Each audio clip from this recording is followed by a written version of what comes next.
Seguimos con los estudios de cohorte.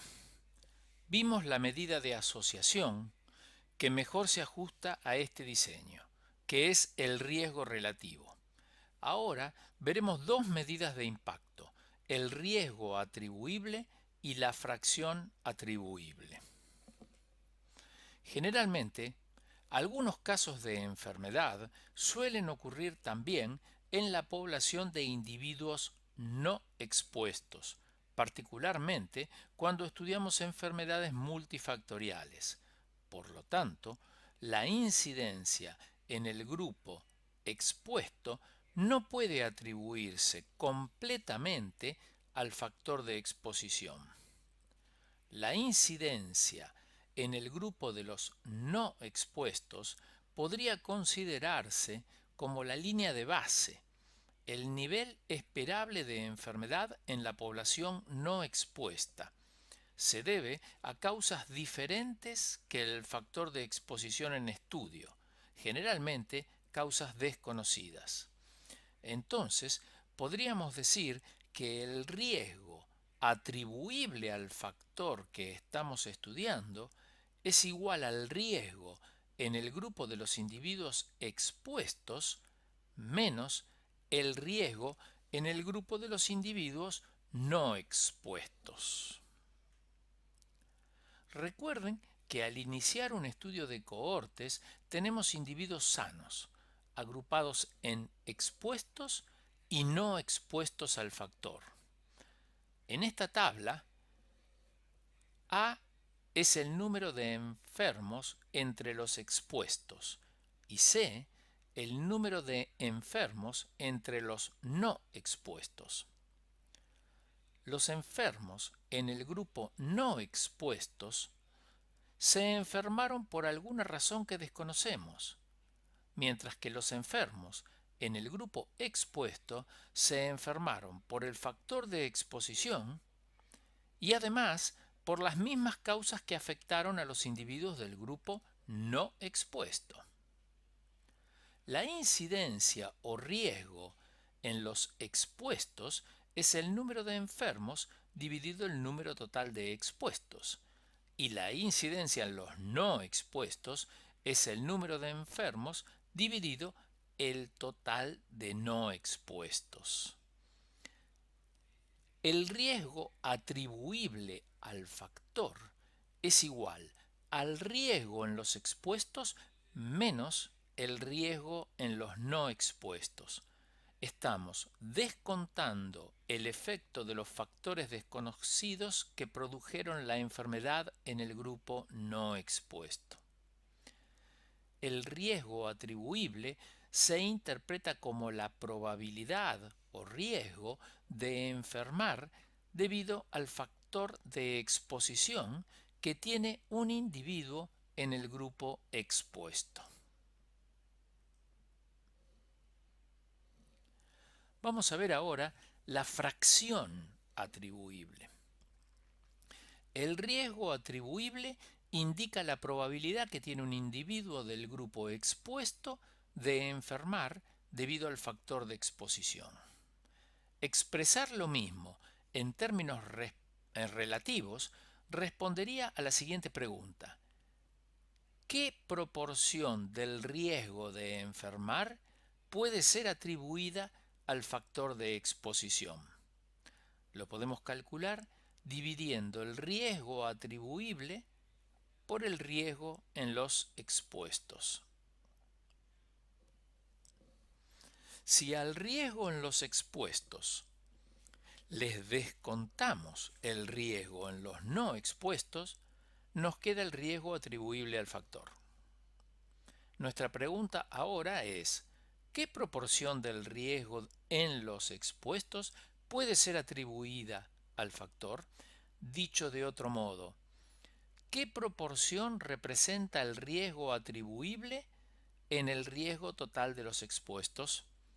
Bueno, esto no es más que el cociente entre el riesgo atribuible y el riesgo entre los expuestos. ¿Cómo lo interpretamos? Como la proporción del riesgo en el grupo expuesto que puede ser atribuible al factor. O sea, si el factor fuese eliminado, el riesgo disminuiría en esa proporción. Veamos un ejemplo.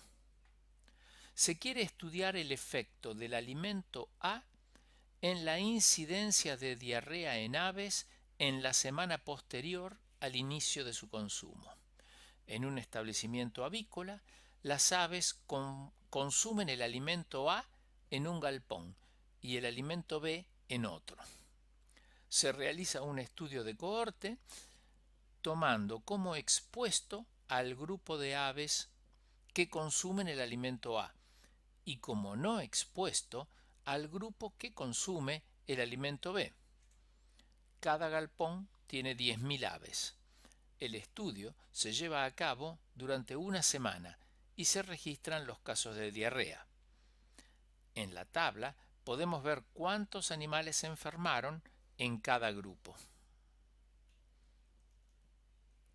El riesgo en los expuestos fue de 1.500 sobre 10.000, o sea, 0.15 o 15%.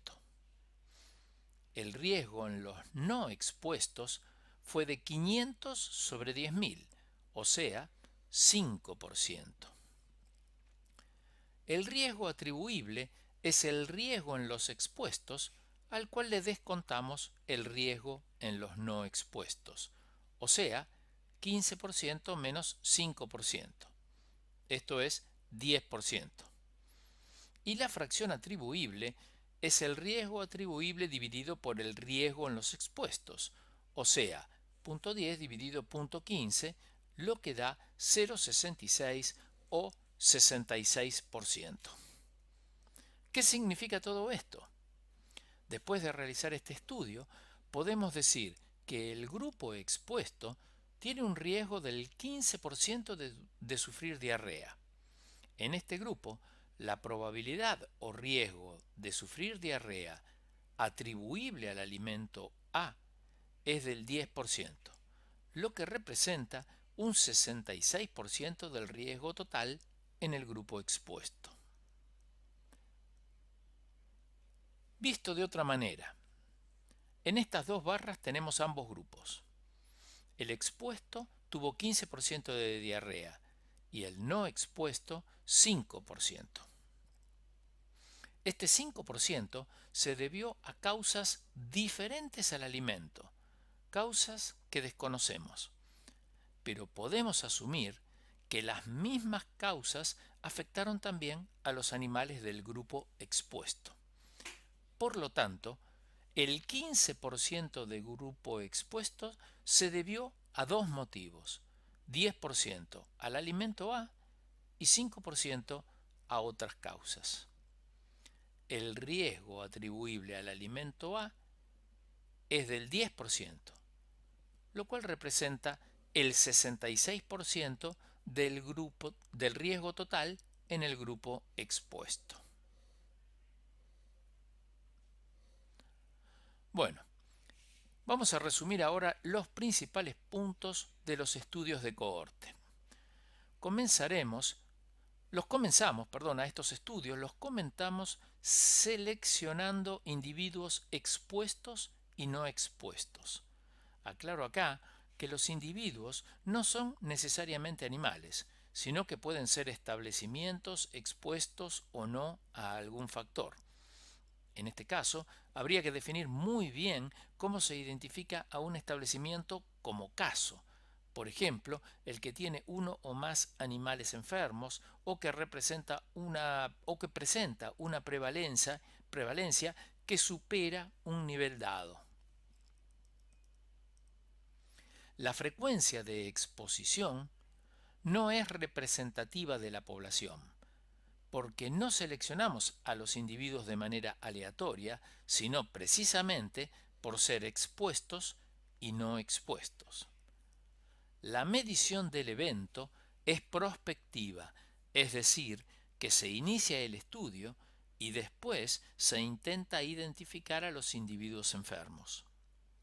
La medida de asociación que se utiliza es el riesgo relativo, porque se conoce la incidencia, y esto es una gran fortaleza, ya que el riesgo relativo es la medida más contundente que se puede obtener a partir de estudios observacionales.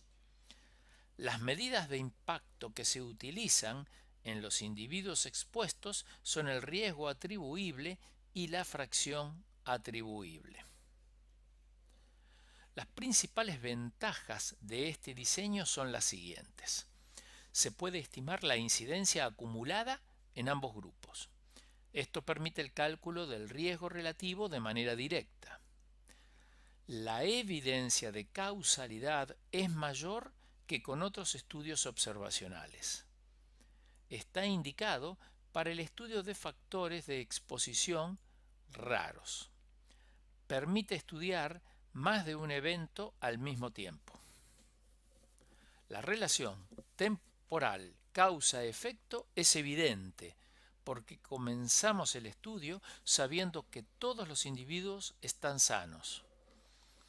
El control de los factores de confusión es más fácil de realizar que en otros diseños.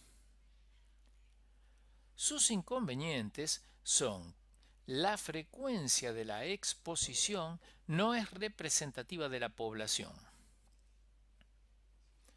No son aptos para eventos de baja incidencia, porque serían necesarios grupos de observación demasiado grandes. No son aptos cuando el intervalo exposición-efecto es largo, porque deberíamos esperar mucho tiempo para ver si la enfermedad aparece o no.